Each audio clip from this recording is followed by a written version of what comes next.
Here we go. We're live everywhere. Hello. Hello, friends. My good friend Rocco Cozza and I are back. Unique night tonight, Wednesday. Thank you for peeking in. Got stuck in Minneapolis last night. You almost didn't make it. Well, I mean, I had to fly home today. It was.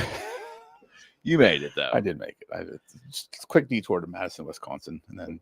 Oh yeah, everyone's familiar with the quick detour to Madison, Wisconsin, of all places. It was the stupidest. It was the stupidest airlines. That's why I hate flying sometimes. I don't know why I do connections, but I did.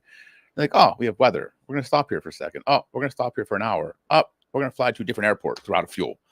I'm like, what the fuck does that mean? And they give you that reason too. Yeah, and they're like, oh, by the way, we have to sit we have to sit here for like 2 hours so we can leave again, and nothing's open in the airport. So if you're all starving, we have some granola bars outside. And literally, I ate lunch, and that was it. And this was like 9 o'clock at night. I was starving. Meanwhile, I got to the hotel, ordered a bunch of Taco Bell, and it was beautiful. It was amazing. Anyways, good to see you, man. Yeah, good to see you too. Yeah. So, I want to talk about the pursuit of enjoyment and fun, and the concept of having to be entertained. Okay. All that mixed together in the workplace, in the career, in the actual process of the work. Okay. It seems like there is, a push in many circles to create fun all the time. And if there's not fun, then I really don't want to either do it or really put my heart into it, because it's just not fun. And I just don't know. Number one, do you have to love what you do to be effective? Must you find it to be enjoyable? Is there an unreasonable expectation of entertainment or fun or likability within the work? Is it unrealistic today? Okay, there were 3 questions there. There's lots of questions. I'm just babbling because I know what I want to say, because it's such a big question. Huge, yes, big topic. Let me unpack it. So the first thing is, do we have to have enjoyment in what we do? I don't think you have to enjoy what you do necessarily, but you have to be good at what you do. And it doesn't take enjoyment to be good at it. It takes discipline to be good at something. Correct. I think people get caught up in it because they always say, oh, if you love what you do, you never work a day in your life. Cool. I mean, I get that. I would love to be a fucking food truck owner, but I'm not going to do that. Like, but I'm lucky. Like, I do love what I do. Mm-hmm. And it's not that I necessarily love the law. I love the practice of law, which is different. There's the law itself, which I like, right? I like the argument. I like reading, but it's the practice of law I love. The art form of law, the argument, the understanding the person I'm speaking with, the negotiation, like all of I enjoy the process of what I do, not what I do. And that's different, right? Do you enjoy the outcome? I think depends. Well, it depends on how you do what you're defining the outcome. Do you find satisfaction, thus personal fulfillment and enjoyment when you see customers' reactions, clients' reactions? Yeah, yes. And even when we have a bad reaction, it's a learning moment for me, right? I don't take it as a failure or a loss. I say, what can I learn from this? What could we do better next time? What could I do better next time? What did I miss in this one? Because like we've said before, 2024 has been a dumpster fire. There's just been so much shit to deal with and fires to put out and things that have went on where... Is it growing pains for the firm? It's definitely growing. Yes, 100% growing pains. 90% growing pains, 10% just errors we've made along the way. And that's part of the process, right? But I've learned from it all. And there are those moments where I get overwhelmed, where I'm like, I get pissed at myself because I missed something. But when I take a step back, like, I still love the outcome. Because even if I have a negative outcome, it makes me better. Like, positive outcomes are great, right? That shows you that you're doing the right thing. Negative outcomes, in the end, I love because you always come out of the other side better. Yeah. Like, some of the biggest challenges we've had, or I've had personally, professionally, on the other side of them, there's always a way better thing. But it's, you have to walk through the shit the whole way through it. Like most people will walk through and be like, this sucks. I'm going to turn around. Where I'm just like, well, I'm halfway here. Might as well get the rest of my legs full of shit and get through it. And then when you get through it, you tend to see the world differently. And that's what I've done my entire life. Yes. Is there an that's the enjoyment. Okay. Right turn slightly. So would you agree that there is a emphasis on entertainment and being entertained in society today that's heavier than maybe in prior decades? Yeah. Okay. Yeah, yes. I agree. That naturally is an expectation. I turn the television on. I expect that thing to entertain me. Correct. Yes. I put the radio on. I podcast, whatever. Yeah. YouTube. I think that expectation also carries into our work life. That's a more recent phenomenon. There's an expectation. It could be younger generations coming up that have more access to media and all kinds of ways to entertain themselves. They now expect it in some circles to find that same level of entertainment in the process of going to work. Oh, I agree. Yeah, I think that is happening. Again, because I think it's not fun. Yeah. Well, that's oversimplified, but that's no, you're right. You're right. And that's the problem, because I think, and again, I will fault our generation for doing that. Right. We tried to protect our children, and maybe the older part of our generation, right? Which your side of our generation, not my side. Just kidding. But we tried to shield our kids from negativity. And we tried to make everybody special. Guilty. We did, right? And that, so you get these people coming into the workforce that now, this is, it was fun doing all this stuff growing up. Like, I got a certificate for showing up. And where's my certificate for coming to work today at 9 o'clock? It's like, that's the fucking expectation. Show up and do your job. Right. Like, you don't get a trophy for doing what I'm paying you to do. Right. You get more money and you get the rewards for greatly exceeding what I expect you to do. Yeah. And again, the fun part is where people think they should, one, have the participation trophy for just being there, and two, it should be fun. Like, it should be fun.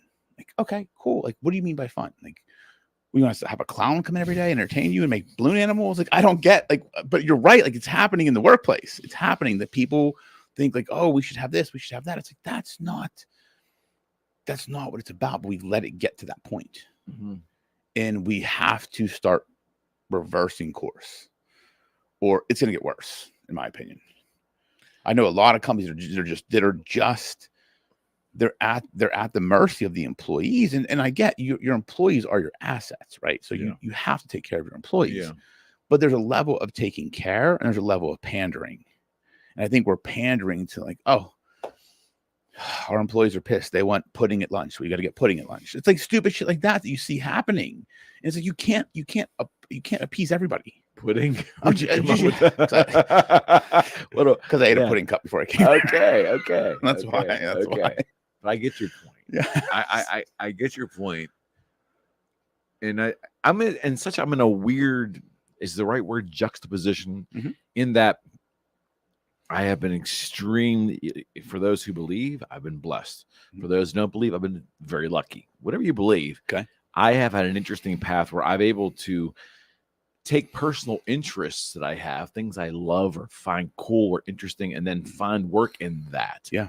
Whether it was media, then there was the music business, real estate to a degree for certain. And now this radio thing, I'm seeming to find employment in areas that I naturally find just awesome and fun. Okay. I'm probably not the best example of this, as opposed to a guy maybe goes to work in a coal mine, very difficult work that he might not really like, but he's good at it and stays there. Okay. So I might not be the first person to talk on this, but I don't think personally you have to love what you do. You just need to love your ability to do it. Yeah. Does that make any sense? Yeah, that's and that probably, again, based on my work career, maybe that's disingenuous to say that, but that's what I believe. It isn't that I have to be in love with. But so look at yourself, right? Okay. You've spent the time in life to figure out what you're passionate about, what you really like, and somehow married that to your work. Like a lucky. it's not luck, right? It's you did the work. Most people don't know what they're passionate about. Most people live I don't want to say mediocre existence. They live an average existence. They do the same thing every day. They don't have anything they're passionate about. They don't find like. Okay, so let me ask you that. Yeah. Let me ask you that. Okay, so is that really true, or are they just too timid to express it? I think it's true. I mean, what's one of my favorite quotes is most people die with the music still inside. Like that's they say the other quote is some of the best songs in art and paintings are in the graveyard because people die with them inside. They never explored it. Okay. Like I've been fortunate enough to understand myself at a deep level to know what I really enjoy doing. And I like building things. I like bucking trends. I like creating new things or, changing the way things are done. To me, it's not about success or money. It's about the legacy in shifting an industry or changing someone's life. Like that's what I love to do. I just got to marry my profession with that. Yeah. So and we're the lucky ones because we did the work. And it was, right. And it was a conscious decision to do that. Sure. I mean, every decision I made was a conscious decision to take that leap, take that, that opportunity. But every decision is a conscious decision. Either way, you can make a conscious decision not to understand your passions and just live that 9-to-5 job and be okay with it. And that's totally fine. Everybody wants to live differently. Like the way you and I live is not for everybody. Yeah. Because with our ups comes a lot of fucking downs. And a lot of hardship and a lot of shit that people don't see. Most people see the 10% of what we actually do. Yeah. Right. They see the hours. They don't see the 90% of the other shit we deal with. Yeah. And that's the entrepreneur story, isn't it? It is. Or the high level executive or anyone that's great at what they do.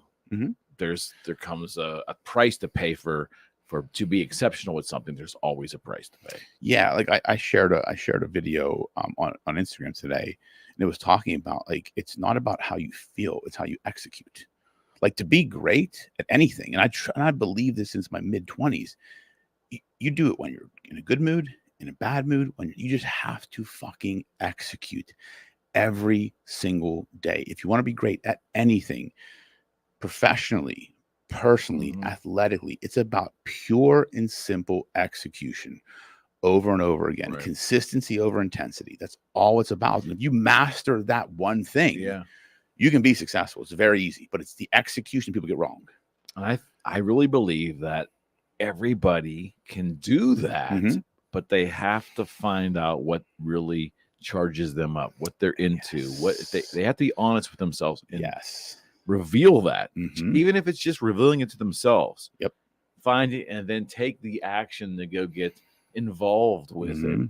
And once they do, they will be disciplined. If you love something, I mean, there's many times in my life I have been lazy in so many ways, intellectually lazy in some ways, and physically lazy in some ways. But if it's something that I truly am obsessed about, whether it was learning guitar as a middle-aged guy, whatever, I will not stop until I get it. I will figure it out. I'm the same way. There is no question. It might take a while, but I'll get there. And I think it's because why? Not because I'm not overly intelligent. I just do it because I'm driven to do it because I'm passionate about it. I need to have that level of execution. I need to have it. It's actually a need. I don't know how to quit. That's really part of it. That's really what it boils down to. Like I'm not the smartest guy in the room. I'm just a normal dude, from Newcastle. I've just tended to outwork a lot of people and just not quit. And I'm nowhere near where I want to be or where I think I'm going to be. I'm part way up the mountain is the way I look at it, but I'm going to get there because I'm not going to quit. I may take 56,000 detours in different paths to get there, but there's one thing I'll never do is quit. And the thing about that is you'll climb that mountain until you get to the top, and then you'll realize, wait a second, what's that path over there? Right. It just keeps going up, right? And you'll find another path. Because there's no goal. Like the way I look at it, like there's no end. there's no, I'm not going to get to a point where I'm like, oh, I'm good. I'm going to retire now. Like, it's just, I'll always move the goalpost, because to me, it's not about, and I've said this before, it's not about the goal I'm trying to achieve. It's about the man I become in pursuit of that goal. Okay. So I look at it as like, who am I becoming in pursuit of this goal? That's why it's always shifting, because I'm always trying to improve. I'm never going to get to a point in my life where I'm like, I'm the man I'm supposed to be. Like, I'm always going to want to improve myself. So I always have to push that goal out farther, because I have to become a different man. Like I say now, like, if we want to be $100 million law firm someday, me sitting here right now is not the man that can do it. I have to become that person. I have to become, and that takes a lot of fucking work and a lot of dedication and discipline and sacrifice. And that's what I have to do to get there. And that's what I love. So it's not about the goal. The $100 million, that's an arbitrary number, but it's who I get to become in the process. Like, that's what excites me. Watching myself change and feeling myself change and growing and evolving as a person. Like, that's what that's the passion and what I find the enjoyment and fun in work, because I've looked at it's who I get to become as part of what I do. Yeah. And I didn't understand this quote when I heard it the first multiple times, but back in 68, I think it was 68 or 69, right before, prior to 1970, there's a very famous Jim Rohn presentation at, I believe it or not, at like a Lions Club or something. Okay. And the thing that stood out about this, besides the funny wide tie and the wide lapel and the crazy clothes they were wearing, he said, make a goal to be a millionaire. And I imagine it's 68, where $1 million was a big number. Very well. Yep. Yeah. And he says, not for the money, because make a goal to be a millionaire for what it will make of you to achieve it. Yeah. That's exactly I must have heard this so many times, never really. And then it just all of a sudden, wait a second, the money's irrelevant. Yeah, that's exactly right. It was such a light bulb. Because think about how many people say that, they became a millionaire and lost it all, but got it back quickly, because they became the person that knew how to be a millionaire. They could earn it. So the money was an arbitrary marker. So if you lose the money, you know how to make it back, because you've already become the person to do it. In the end, isn't currency, isn't money in the end just markers? Correct. That's exactly it's how you keep score. It's how people keep score. And to me, like, I don't even look at that anymore. Like, I don't keep score by that. Like, it's the way we measure progress, and we measure, are we moving the needle forward? If our revenues increase, we're moving the needle forward. The problem, I think, is it's not the way universally we measure progress. I think some do. Sure. Okay. I think most don't. I think their viewpoint of money is to attach other meanings to it, of worth or value or personal presence or whatever. Money's a funny thing. It's become a funny thing in today's society. I think people, again, like I when you come from humble beginnings, I think you get to a point in your professional career where it's awkward for a moment. Like, it was awkward when I got to a level with the firm where we were making significant money. I'm like, this feels awkward. Like, I never thought I'd be at this point in my life. Then you take a step back and say, it's not about the money now. Like, it's what I can do with it and who I can help with it. Absolutely. Right. But I think a lot of people go through that time, that period. And I've talked to, my CPA that we use, and he deals with a lot of business owners like me. And he said they all get to this point where they hit a certain revenue and a certain income level. And it's this really awkward time. They feel like they're working all this. Yes, their tax returns are showing X. They don't feel like they're making anything, and they don't know how to deal with it. They don't feel like they deserve it, because they've come from nothing, basically. Imposter syndrome. It's this imposter syndrome. I went through it a million times. I still go through it day to day, where it's real. Still. Yeah. I always, here's why. Because if I ever lose that, I'll lose my edge. Because that makes me go that extra gear. It's a driver for you. It's a driver for me. Because I never want to feel like I'm not an imposter. Because if I feel that way, that means I think I've arrived. I'm never going to arrive. And I think people get overly confident. Why do you feel that some can't find enjoyment in the work? Why? Is it because we've labeled the concept of work as being pain? Yeah. Is it all mental? I think there's that. And I think I'll take a step back. I think people that can't find enjoyment in work can't find enjoyment in much. If you look at the people that are miserable at work, They're miserable at home. they're miserable mostly, and they may drink their sorrows away or party on the weekends to mask what's really going on. Because work is just an extension of my day. It's just part of what I do every day. Right. It's not. I don't define like work and personal. Or this, okay, at this time it's personal. It's just That's a great point, but that is not, I believe, how most humans live. correct. There's a separation. And I'm Yeah. with you because I've never, even when I was in corporate, I was always fluid. My day was always fluid. My personal life and my work life, my entrepreneurial life, and I loved it that way. I'm still living that way. Yeah. So I don't know that rigid turn the computer off at 4:30, and try to beat the traffic. I'm not that guy. No.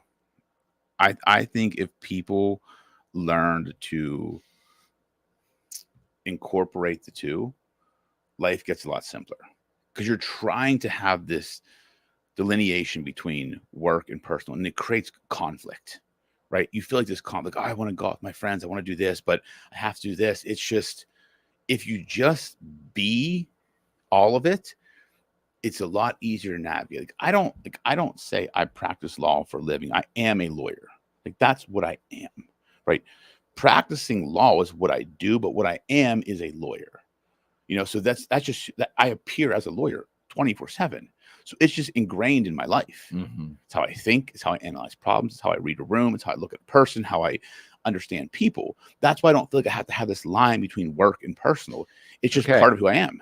So do you think at times we provide these, we create these labels for ourselves? Like, I'm in lawyer mode now. Some people might say that in your field, I'm in lawyer mode now. Now I'm home and I'm a husband and dad. And later I have to go, I'm in a blues band and I got to be a guitarist later. And then on Saturday, I have to go to my daughter's soccer game and I want to help the coach. Now I'm in coaching mode. Is it self-labeling that helps create these sections of our life that are like walled off to some degree? Yeah, I think people do that. Not everybody, but I think people create labels to segregate their life because they're afraid if things merge into one another that they won't. Because again, most human beings seek comfort, right? They seek comfort and ease.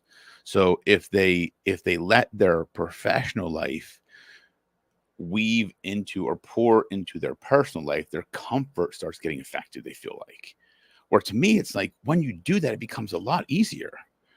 Because now everything is who you are, and you just pick and choose when you do certain things. But creating these labels, you're not creating hard and fast roles about yourself in personas of yourself. Like, yes, I'm a dad, I'm a lawyer, I've coached in the past, but I'm me. Like, it's not these three different versions of me. It's me. These are things I do as part of who I am, but it's not, I don't create these labels. Okay. On that topic, I think social media hurts that in many ways for people who do different things. And because of the way they divide accounts up, if you have a small business or you have another enterprise, you might have like take for me, for example, I have the Boogie Street section of social media for the studio. I have the Eric McKenna project, the podcast, and then I have my realtor practice here, and then I have my personal account. And early on, I was so intimidated by all that, and then I said, "Wait a second, let them all be, let them all interact with each other. Yeah. It's one big tent, one big umbrella. They're not sectioned off. I don't put my suit jacket on and sell real estate. I am the same person all the time. That happened 4 or 5 years, basically during the pandemic. I started to really mentally consolidate. Who am I? Where am I at this point in my life? What am I involved with? But it's all me. All the time. And once I got that, it was easier. Right. Most people don't take the time to integrate the various versions of themselves that they've created. And why is that? It's hard. It's hard. Like, that's the whole. But is it? It goes to the whole shadow self thing. With Jung, that's the integrating the shadow, the good and the evil, the monster of yourself. Like, that's the hardest thing to do. It's in your book, right? It's in the new one I'm writing. Yes, absolutely. Okay. But that was the hardest journey for me, is integrating the monster. But that's part of that journey. And that's so just integrating various personas of yourself. One, you have to understand them. Right. What if they don't get along? Right. But that's the whole point of the Jungian philosophy on the shadow self. Like, if you don't integrate that shadow self, the monster will take over. Okay. And that's why people do shitty things. And that's why people self-sabotage. And that's why people destroy their lives, because they don't understand their propensity for certain things. They don't understand that other persona they have and integrate it efficiently and effectively into their life. Because it's super hard, dude. It's like, you got to look at yourself in the mirror and realize how fucking ugly you are, and then be okay with it. Yeah, that being okay. So maybe guilty. Yeah. Sometimes we look in the mirror and we don't like what we see, and then we run from it. Now, a lot of people do that. Yeah. Or we ignore it. I mean, I did that for years, I'm sure. We all do. It's human nature. We don't like things that make us look bad. Or feel uncomfortable. Yeah, right. Which goes back to the whole, I have to find fun at my work thing. Yes, right? Because we want to feel it's comfort, because fun is comfort. Right. It makes work less taxing. That's the word we should be started the podcast with. Why is it necessary to find comfort in every aspect of one's work? I'd argue that the discomfort probably will help you grow. Discomfort is growth. You don't grow in comfort. Like, do you think you grow by sitting on the couch watching TV every night? That's comfortable to do. Like, my waistline will grow. Right. I mean, but think about it, like, that's like, yes, like it's comfortable to come home and grab a snack, sit on the TV and watch The Office. That's comfortable. You know, that show's been off for a long time, right? It's on Netflix, man. It's first of all, no, it's on Comedy Central almost every day. Reruns. Well, yeah, reruns, and I watch it. That's my comfort food. That is my comfort show. That's your Seinfeld for me. That is it. But that's what it is. But to be better, you think I like getting up at 4:00 every morning to work out? That's the time I have to do it. Yeah. I'm comfortable as fuck. Yeah, it's the worst. Like, I get up and I sleep 5 hours a night, but I get up every day consistently on the nose, just to do it, because that's what you have to do. Correct. Uncomfort equals growth. And if you want to get somewhere in life, like, you have to be willing to get really uncomfortable. So that goes back to many prior conversations that you and I have had, and many people on this show have had, that life has gotten real easy just to exist. Very easy just to exist today. Yeah. Yeah. Which has made folks look at pain, pleasure, and all that stuff associated with working a different way now. Yeah, I mean, you can do a lot of things very easily in life, because you're really protected in the workplace. I mean, in 2024, you can't say, do, or you can't even have inferences of things. And, I ain't got to tell you, it's just an environment that is confusing for a lot of people, but it's almost like we're setting up the workforce to be triggered by anything now that could possibly happen or not happen, but they're set up to be triggered under the guise of being comfortable and protected and all of all that stuff. It's a little harsh to say, but that's kind of how I feel. But I think it's changing. I do see a shift. I've talked to a lot of people. I might have said this a couple podcasts ago, but I've talked to a lot of people kind of in our age range, 40s and 50s, that are in companies now, that are kind of getting into the upper management. They've had it. They've had it with the bullshit. They've had it with protecting everybody's feelings. Like, it's work. It's supposed to be hard. Like, you don't get participation. You don't get a raise for showing up and doing your job. You get a raise for exceeding. Traditionally, you didn't. But this is what we've created. We've created a segment of society that thinks they should be rewarded because they exist. And if you don't think so, that's offensive. If you say the wrong words, you shouldn't say that. My thing is, like, if you are an entry-level employee, you have no right to tell people what they can and can't say. Like, until you've done the work, just know your role and stay in your lane. Like, not to sound harsh or an asshole. Where did we lose that? No, really. Again, I'll go back to what we said before. After Occupy Wall Street, everything changed. Like, that's truly what I believe. Historically, if you look at it, that was the time when the masses were pointing at the 1%. The 1% said, oh shit, what do we do to divert attention? Let's throw some words down there and some new things and new concepts and let them all fight it out. And it worked. Because here we are. We're talking about shit that 20 years ago, would you have ever thought we'd be talking about? Right. And it all, if you look historically, when these words and these concepts started appearing in society, it was right around the Occupy Wall Street time. It's pure manipulation, in my opinion. Like if you look at it, I truly believe that. And again, like there's data to support. Like I haven't done like a deep dive. I've done a little bit, and it's true the way I see it. Because when you have the 1% at the top, and everybody's pointing up there saying this is bullshit, what you guys are doing, and you have the masses start, that's where revolution starts. So how do you divert that? Let's create some new things and throw it down there and let them fight. You know, we can keep doing what we want. And that's exactly what happened.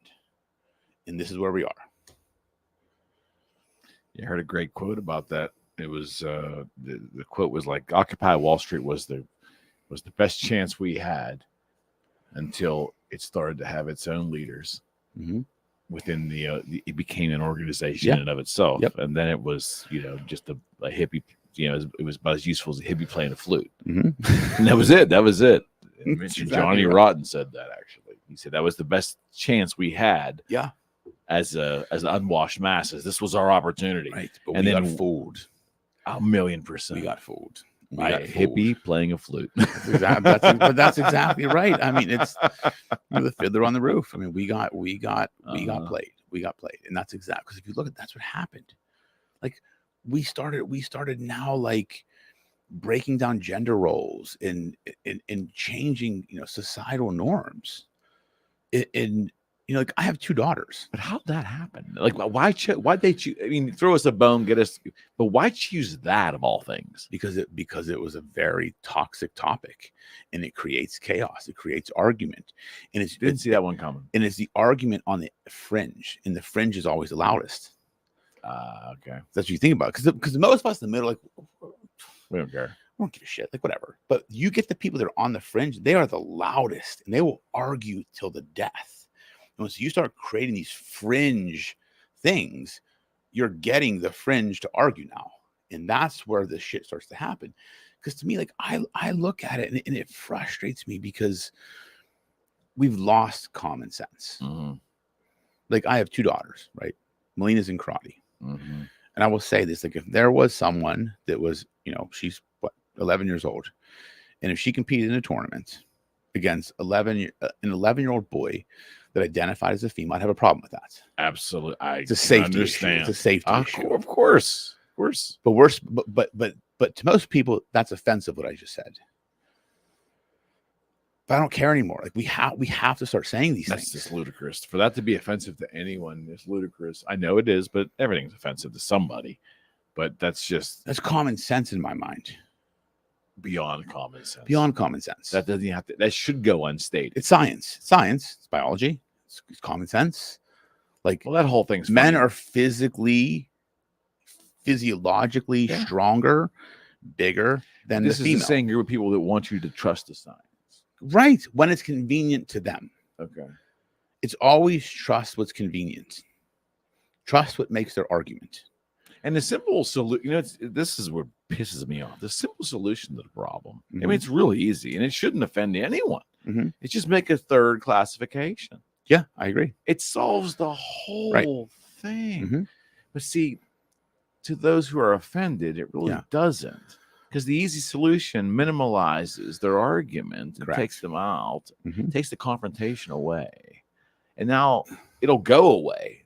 They'll create that 3rd league, that 3rd conference, that 3rd category. And because no one's going to be fighting about it anymore, because that's such a small category of biologically of society, it's the smallest category. It will go away. And that's why it doesn't that's why that 3rd category 100%. Does not happen. That's exactly right. And think about what it's doing to society. Like look how broken we are as a society. When you truly think about it. And it started when we started tearing down gender roles, I believe. Because there are things that females are meant to do way better than us. Like they are far superior than men. Of things. I believe they're far superior than us in so many ways. But we have a place. We have a role. Like we are meant to do certain things. And when they started minimizing the male role through toxic masculinity, like that's when it started. Like that to me is a problem, because you need masculinity in the world. Because guess what? Agreed. When the enemy's at the gate, who are you calling? Agreed. Who are you calling? And that is, and that reason is because the male species is built differently. Correct. And if you are devoid in being able to see that, Right. then we can't have a conversation. Right. We are hunters, providers, and protectors. Yeah. That's how we are built. But if someone exhibits too many of those qualities, they are labeled as a toxic male. Why? No one can define that. Like no one's defined all kinds of ways. Well, not unified. It's not a unified. It's whatever makes sense to that person in the moment. Well, that isn't that right reflective of where we are in 2024 and our society in general. Yes, like whatever you want to say, you are. Like I'm going to identify as this lava lamp today. That's who I am. And see, my issue is on top of the whole thing is that all this bullshit came to a head during the pandemic. Yeah. Yep. And if that doesn't speak to maybe that was fucking orchestrated, maybe kind of somewhat by, but no, you're a conspiracy theorist. Okay, maybe, but it just seems really strange to me that at that moment when we were all shut down and there were signs of people reaching out their hand and taking care of each other. At the beginning, it started that way.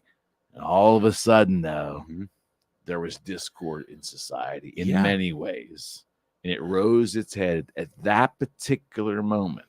Think about when you create a level of fear in an entire population, what that does. Like that was the biggest mass psychosis experiment. Every single news channel had a death toll across the screen 24 hours a day. Even me, I believe, I think I'm mentally strong. It was fucking with me. I'm like, why are all these people dying? Like, why do they keep showing me all these deaths?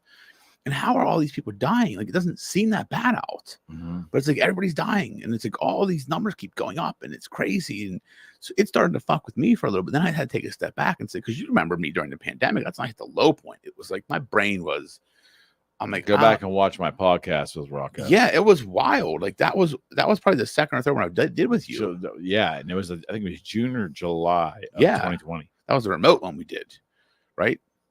Did you sit in the other room? Yeah, so I sat in the other room, I think. Yeah, that'd be probably June or May, maybe. Because I was right after I said that thing on Facebook that like stirred up everybody.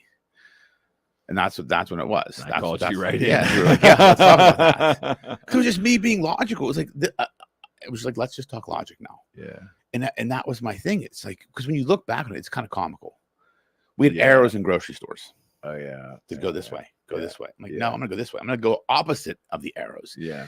People look at you like you're a killer. It's like, why? I mean, and this is the thing, like we as a society we've lost our ability to think. And this is coming back to why we seek comfort and fun, right? Because hard stuff is hard. So we don't want to do hard things all the time. If we're going to go out of our house and work for 8 hours a day, part of that day should be fun. Do we still expect employees to do hard things? I mean, the same level. I was saying, do we still expect? Have we loosened the requirements? Have we've beaten down expectations of employees? You know? Yeah. I don't know. No, I mean that's a good question. I think expectations have changed. Have we tempered our expectations? I think we have, because we're playing with a different pool of people. Like different rules. Like I look at like growing up as kids, right? You're picking your teams on, we play pickup baseball games. Okay. And you pick your teams. There's always the first 4 kids that are picked, right? And that last kid. Then there's like the next 4, and then the next 4. So I feel like we don't have the top 4 to pick anymore. We're picking out of the second 2 groups. Interesting. So my expectations, I'm not the first 4 that I pick on my team are the ones I'm expecting to get on base every fucking time. Play the infield, play the hard positions, and make the plays. The second 4 and the last 4 are, you're going to play right field. You may play catcher. You may play first base, because if you can catch, you're going to bat 7, 8, and 9. Mhm. You know, that's what I think we're playing. The majority of the So what happened to 1, 2, 3, and 4? they're the ones running companies right now. Mm. That's what I think. They're Mm. not. There's not a lot of players out there. They're the ones. They're the coaches now. But to like when we had Gabe and Major in here Yeah. for the second, I think it was the second father son. We're due for the third, by the Yeah. way. Hint, Gabe, if you're watching. I mean, he works for me, so he can come whenever. Yeah, and I'll let him out of work Austin's into it. 10 But minutes early. the point is though, it's almost like this should be an opportune time. It should be the opportune Mhm. time in the last couple of decades because the competition is working at a different daily expectation. Yeah. Right. Mhm. If you want to go in and make your mark, and It's easy to make your mark now. right, Easy to make your mark. right. If you can talk to people and you have a little bit of work ethic, it's not hard to leave a mark in a company. It's not hard to leave a mark in a profession because the expectations are lower. Like if someone comes in and says, I'm going to work my ass off and talk to people and listen and understand what's going on and be socially aware. Like if you want to succeed in any company or any profession, I would give any young person 3 pieces of advice. Understand how to talk to people and listen to people, right? Be socially aware of the environment and learn to navigate within the environment you're in, not try and change the environment to what you're used to. That's a big one. And outwork everybody else. Those 3 things, there's no reason you can't be successful. Most people fuck up 2 and 3. Yeah. They can understand people and learn how to talk to people. Most people try and go into an organization and say, that's not how I believe the world works. I'm going to stomp my feet and yell until people start looking at the things the way I do. And we're like, nope, not how it fucking works. 100%. And they don't have the work ethic. 100%. That's it. Simple as that. Those 3 things can literally set you head and shoulders above most people in your profession. I believe in any profession. Mm-hmm. Oh man. I'm old enough now to really look back and compare and remember what getting my first job was, getting my first real job, and working around people that were, more experienced or had more paper than I. Yeah.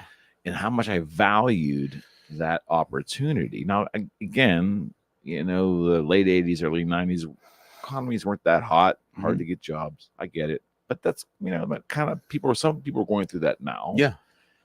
But I don't know that the concept of a career and a job is looked at this in the same way. And maybe that's just how life is. We evolve. Decades have gone past, but we valued that job. We my generation seen the value work differently. Yeah. And a younger person would look back and say, well, that's foolish. There's no loyalty in companies. You're absolutely right. There really isn't in big corporations. You need to be aware of your career and design your career and move around. But at the same time, the pride and the work ethic, the idea of what constitutes an 8-hour day and all that stuff seems a lot different today. Yeah, a lot different. Correct. Yeah. I mean, an 8-hour day to most people is 5.5. Yeah. When you think about it. Like, I mean, in any company where people are expected to work an 8-hour day, they're probably giving you a good 5.5 hours. Is that because they're looking for comfort and they want to be entertained at work and there's other things that are distracting them? Let's get on social media. Let's do that. Let's eat lunch. Let's do this. There's no rule. It's a cultural thing now. I think that's part of it. Down I think productivity. I think a lot of that has happened culturally.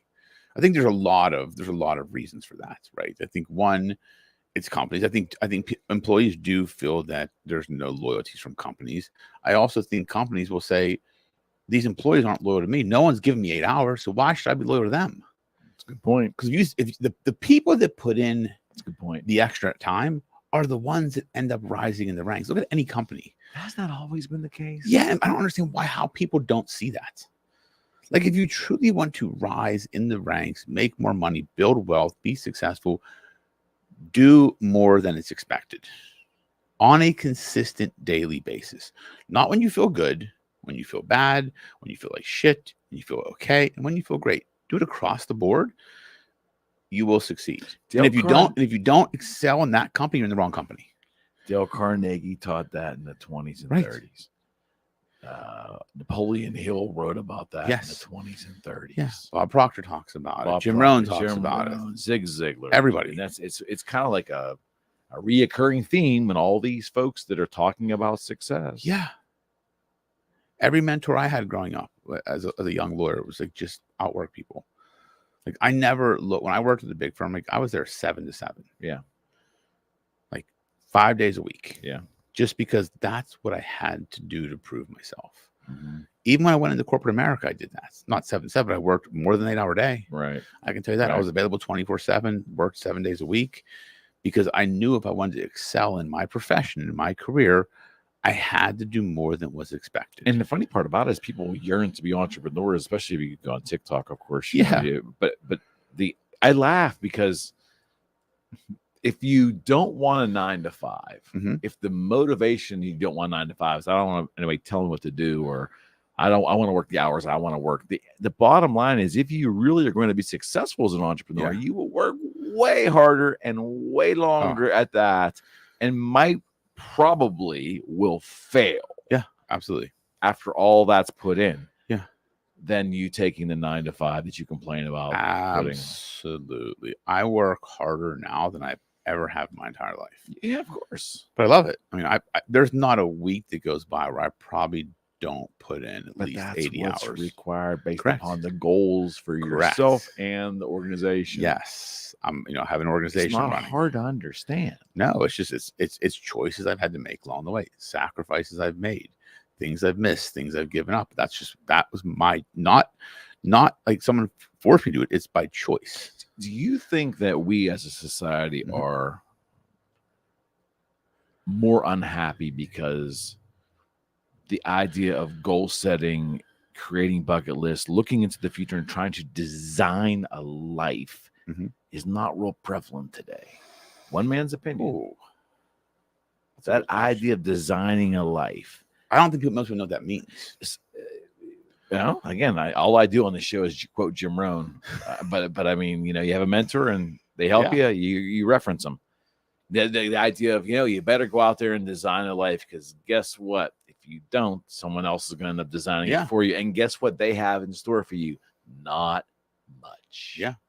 Yeah, I think, but again, I think there are a lot of people out there that their life design is they're okay with the 9 to 5. They want to do all the soccer practices but that's a great life. And that's a great life. Yeah, but we all have design that. You can design that, but I think people don't think that as design, and it is a design. There is design absolutely. The way I design, the way I did look at designing life is I'm looking 10, 20 years out from now. Oh, for sure. And it's like, what am I creating? What am I able to do? What am I building? Who am I becoming? Yeah, 100%. But designing life's hard because because it changes, right? It's a fluid design. When you design life, it's not static because things change. The economy changes, technology changes. But within that design, though, you ultimately kind of anchor things that you have a significant interest in. Correct. Yes. You find your anchors. That's exactly right. You will revisit them no matter how tough the times are. You that's a goal to go back and revisit it. Yes. Stay on course. Stay on pace. Yes. Unless something moves you and you move up, you channel that, you move. But you bring up a really good point, and I never really thought about this. Most people don't doing this for 45 weeks. I finally got one. Ring me up, man. Ring the bell. It's actually show 44. Talk it up. But you said something that really never resonated with me in the way it did just now. Most people don't have an anchor in their life. Yeah, like I believe it's true. A single anchor to me, my anchor outside of professionally is fitness, right? Mm-hmm. That's my anchor. Mm-hmm. So like mental and physical fitness is truly an anchor in my life. Like that is where everything stems from. If I don't have that, nothing else matters. Yeah. Most people don't have that anchor. So they get up every day and just do what is in front of them. There's no anchor to ground them and give them the consistency and the discipline. Because once you have an anchor in something, you start building habits and disciplines. Once you have habits and disciplines, you start stacking them. And that's how you start designing this life, because now you've created these habits and stacking these disciplines. You're stacking wins. That's exactly right. But if you don't have the anchor as to where to start, 1,000,000%, you're all over the board. Yeah, Not that when you said that, I'm like, oh, like that's really what it is. There's no anchor. And everybody has to find that anchor. Yeah, when my life changed, and I was on the beach, and the guy, said, "Are you careening from wall to wall? What do you even know what you like?" Yeah, and I had to go find what I loved. I love my wife and the family and all that stuff. Yeah, my career was cool, but man, what do you? Here's a guy probably in '97 was probably 75 years old. Mm-hmm. He said to me, "What do you dig?" And I sat there. Yeah. Probably hazy a little bit from some beers in the ocean. Then I could not answer the man. Yeah. So I was, until I went and figured it out, that music was my thing. But the point being, and then I could build around that or build from that. That became your anchor. 100%. Yep. And I wasn't coming from a place of sadness or no. It wasn't in a bad place, but I was not at my capacity. I was not living or designing a life. Yeah.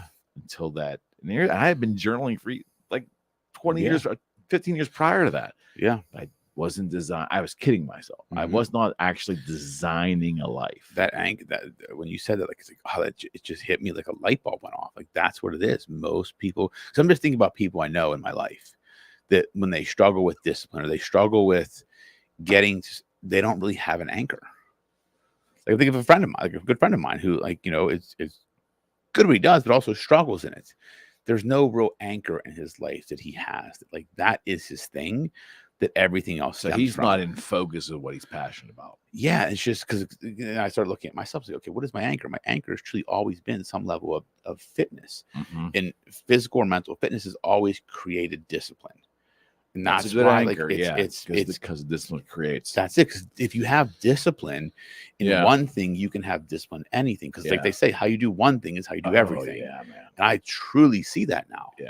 But it comes down to like, fuck, that is a very profound thing you said, is that anchor is everything. Yeah, it's like playing an instrument, whether it's a guitar, whatever instrument is, the amount of discipline required. Mm-hmm.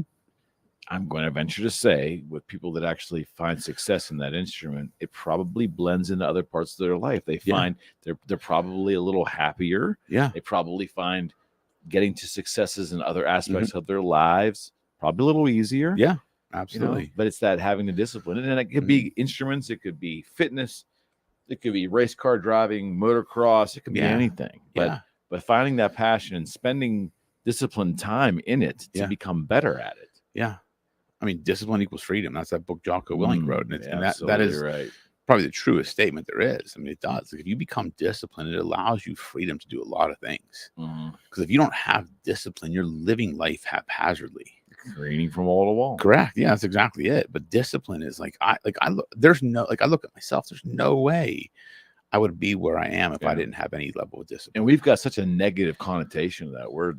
Yeah, we do. Today. We do. I mean, discipline equals hard. Yeah.